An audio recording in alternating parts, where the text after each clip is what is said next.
Guess you heard about the boy? Word travels fast in this town. How long has he been out there? 6 years. 6 years? Nobody can survive in that forest for 6 years. At least not alone. He says he wasn't alone.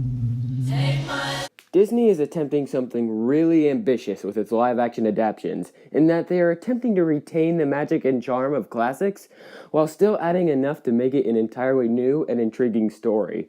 Well, I can honestly say Pete's Dragon is a great example of this being done successfully. It delivers a fresh, compelling narrative, while still retaining that Disney magic that never fails to bring out the child in all of us.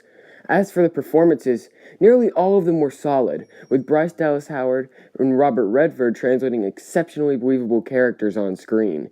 Karl Urban's character, however, was somewhat of a mystery, and you never truly knew what he was. He was never bad enough to be a true villain, but never good enough to be one of the film's heroes. Otis Fegley gives a spectacular performance as Pete, especially considering that most of his most powerful moments in the film involve interaction with a completely CGI dragon. Speaking of dragons, the film's titular dragon Elliot may just be the best thing about this film. He is fully realized into an awe-inspiring yet lovable creature. Elliot serves as a great example of how to create a compelling character without a single line of dialogue.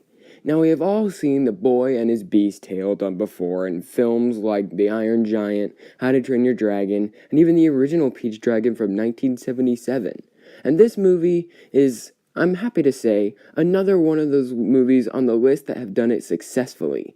The relationship between Elliot and Pete here is a believable one that you'll struggle not to root for. Now, that being said, it's not like this movie does not have its problems. Every film has problems. Now, this film tends to have a problem towards the beginning of the film with pacing. Following a stellar introduction to its two main characters, the film tends to linger for a bit and struggles to pick up the pace until about the midway point. This isn't necessarily bad enough to keep the film from being good, but it's still something that leaves a bad taste in your mouth. However, overall, this film is so great in so many aspects that doesn't affect your overall experience, which earns Pete's Dragon a final review score of 8.5 out of 10. It truly is a great family film that I would definitely recommend seeing this summer.